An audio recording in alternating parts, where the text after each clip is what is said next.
Cuidados de saúde a pessoas com deficiência.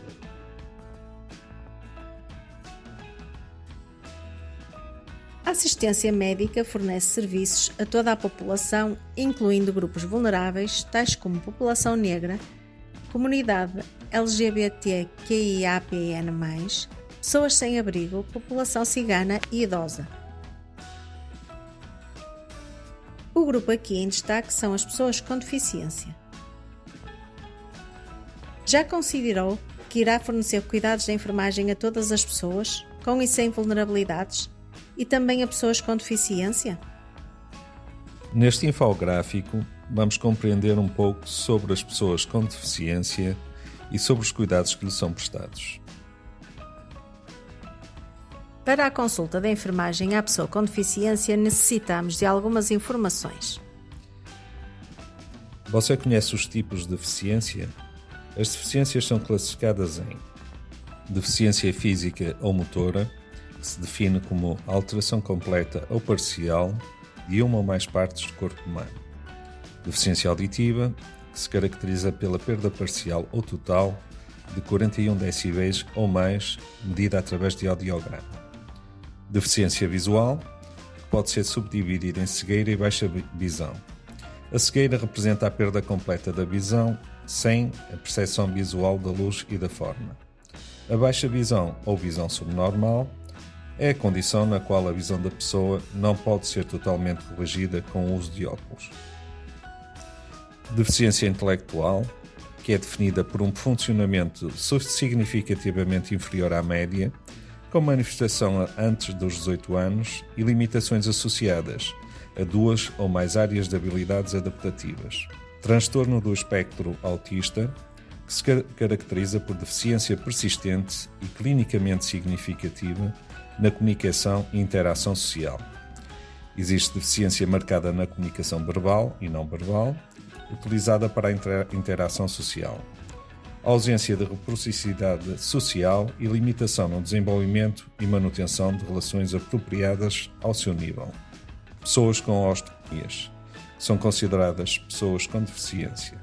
As causas da condição atual podem estar relacionadas com doença prévia que originou a deficiência no sistema esquelético, conduzindo a diversas limitações na vida da pessoa, tanto a nível social quanto pessoal. Deficiência múltipla, que se configura como uma associação de duas ou mais deficiências das mencionadas anteriormente. Por muito tempo, as pessoas com deficiência passaram por fases na sociedade.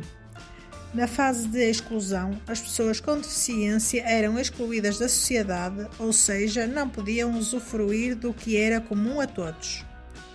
Na segregação, as pessoas com deficiência possuíam direitos mínimos, sendo separadas ou mantendo o distanciamento social e físico com as outras pessoas. Na integração, as pessoas com deficiência eram integradas na sociedade, tendo os mesmos direitos que as outras pessoas, porém, sem suporte ou adaptações para atender à sua deficiência.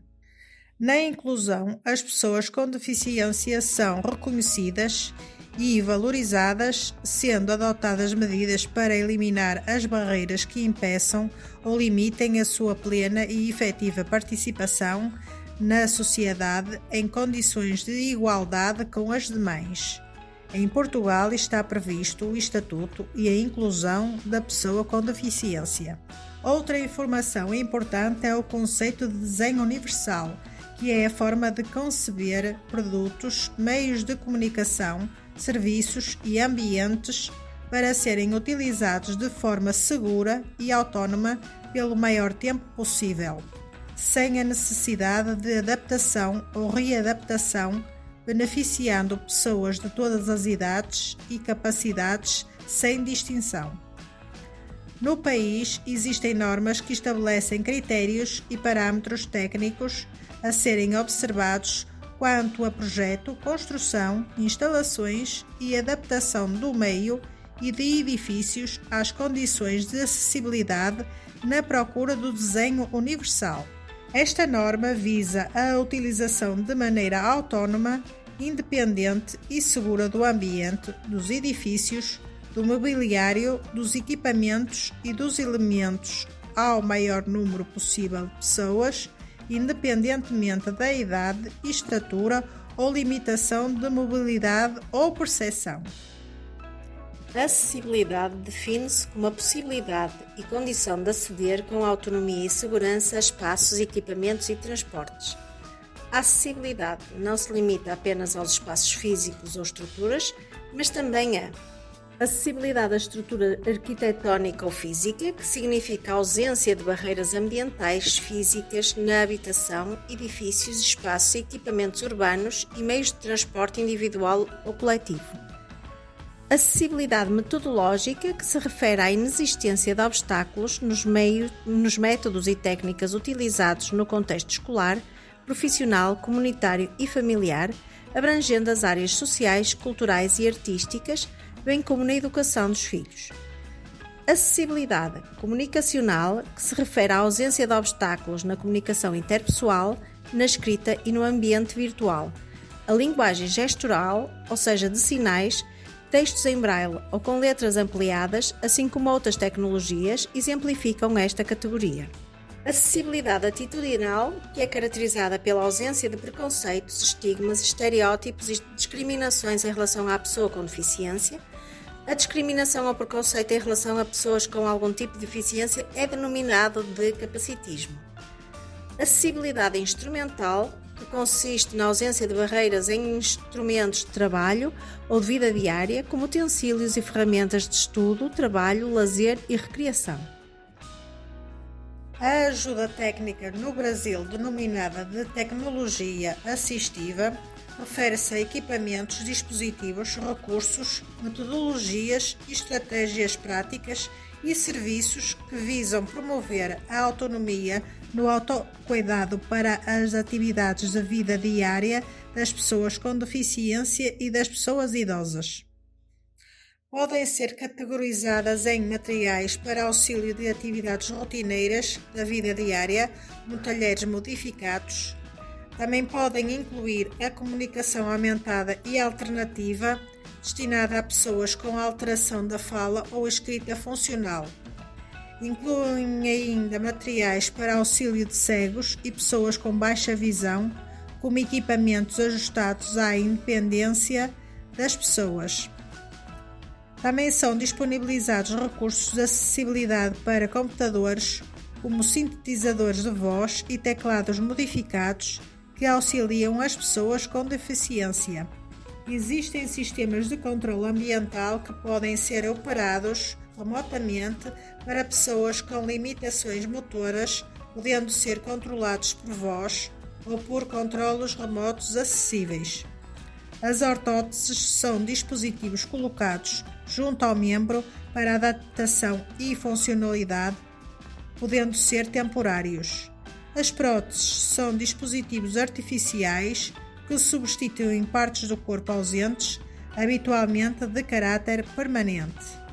A mobilidade é auxiliada por bengalas, muletas, andarilhos, carrinhos e cadeiras de rodas manuais ou elétricas. São fornecidos auxílios para pessoas com surdez ou déficit auditivo, como sistemas de alerta tátil, visual, utilizando infravermelho e despertadores com luzes. É fundamental compreender os tópicos anteriormente abordados e outras especificidades das pessoas com deficiência para proporcionar uma consulta de enfermagem eficaz e efetiva. Na comunicação verbal, em todas as deficiências é importante identificar-se pelo seu nome e pela função, em seguida solicitar que a pessoa se apresente. Chamar a pessoa pelo nome que ela prefere ser tratada. Evitar usar diminutivos que possam infantilizar a relação. Falar diretamente com a pessoa invisual, surda ou com deficiência motora, não com o acompanhante. Termos invisual, surdo ou pessoa com deficiência com naturalidade. Falar em tom e volume de voz adequados e compreensíveis. Na comunicação não verbal é essencial manter-se atento às expressões faciais para identificar os sinais de compreensão das orientações, O tratamento deve ser equitativo, de modo a demonstrar interesse em estabelecer contacto visual e a proporcionar um atendimento humanizado. Ao aproximar-se de uma pessoa com deficiência visual, deve oferecer o seu braço para guiá-la. Ao iniciar e terminar um diálogo com a pessoa invisual, esta deve ser avisada. Deve iniciar o contacto mão a mão, apresentando-se e, ao sair, avisar da sua ausência. Neste caso, deve descrever o ambiente, a posição dos móveis e informar se houver outras pessoas no local. Apertar a mão da pessoa invisual ao encontrá-la ou ao despedir-se dela. O aperto de mão cordial substitui para ela o sorriso amável e o aviso da saída ou chegada ao local. Auxiliar a pessoa invisual a acomodar-se, colocando a sua mão nas costas da cadeira ou na maca. Evitar gesticular. A pessoa invisual não vê os movimentos. No caso do surdo, caso não saiba língua gestual e não existe intérprete, deve articular bem as palavras na tentativa de que ela realize a leitura labial. Alguns surdos são oralizados. É importante não esquecer de retirar a máscara. Caso seja uma pessoa surda não oralizada, deve optar por 3 possíveis estratégias para a comunicação. O uso de aplicativos que traduzam simultaneamente para língua gestual ou de sinais, o contacto com a família, se estiver acompanhada, e procurar um profissional que domine a língua gestual no local de trabalho. Toque ligeiramente na mão, braço ou ombro da pessoa invisual durante a consulta. Este gesto reforça a comunicação verbal e demonstra a disponibilidade. Não guiar a pessoa invisual empurrando-a ou puxando-a pelo braço ou mão. Basta deixá-la segurar o seu braço, que o movimento do seu corpo lhe dará a orientação de que ela precisa. Em passagens estreitas, caminhe à frente e deixe que a pessoa com deficiência siga com a mão no seu ombro ou no seu braço, que deverá estar voltado para trás. A lei introduz ao Estatuto de Pessoa com Deficiência a utilização do cordão de fita com representações de girassóis ou colocar girassóis para identificar a pessoa com deficiências ocultas. Esta medida permite uma identificação mais eficaz e a prestação de cuidados de acordo com as necessidades específicas de cada pessoa com deficiência. Além disso, a utilização do cordão de fita com desenhos de quebra-cabeça coloridos facilita a identificação de pessoa com espectro autista, auxiliando o seu melhor atendimento. O que não deve fazer? As expressões surdo-mudo ou mudo não devem ser utilizadas. Embora seja comum ouvir alguém referir-se a pessoas com deficiência auditiva dessa forma, é uma forma inadequada. Essas pessoas apenas precisam de treino. Quando treinadas, são denominadas de surdo oralizado. A expressão pessoa portadora com deficiência não deve ser emprego, uma vez que a pessoa não carrega consigo a deficiência. Essa é uma expressão incorreta e em desuso. O termo adequado é pessoa com deficiência. Não utilize palavras pejorativas ao dirigir-se a uma pessoa com deficiência. Não pratique o capacitismo. O capacitismo consiste em discriminar, ter preconceito ou oprimir a pessoa com deficiência. Trata-se de uma barreira atitudinal que ocorre geralmente quando alguém considera uma pessoa incapaz devido a diferenças ou limitações corporais. As bengala-guia, utilizadas pelas pessoas com deficiência visual, desempenham várias funções e têm múltiplos propósitos, incluindo facilitar a mobilidade das pessoas cegas em diferentes ambientes, muitas vezes auxiliadas por pisos táteis para uma melhor orientação. As bengalas de cor branca indicam uma perda total de visão, ou seja, cegueira total. As bengalas de cor verde identificam pessoas com baixa visão, ou seja, que têm visão parcial e conseguem perceber a luz. As bengalas de cor vermelha identificam pessoas que têm surdo-cegueira, ou seja, que são surdas e cegas. Além das bengala-guia, as pessoas com deficiência visual podem também utilizar cães-guia, que são treinados desde a sua fase inicial e podem acompanhar os seus tutores. Observou como é importante compreender sobre nós, as pessoas com deficiência? É fundamental ter conhecimentos básicos para proporcionar cuidados de qualidade. Mantenha-se sempre atualizado e procure formação contínua para que consiga ter uma prestação de cuidados de melhor qualidade às pessoas com deficiência.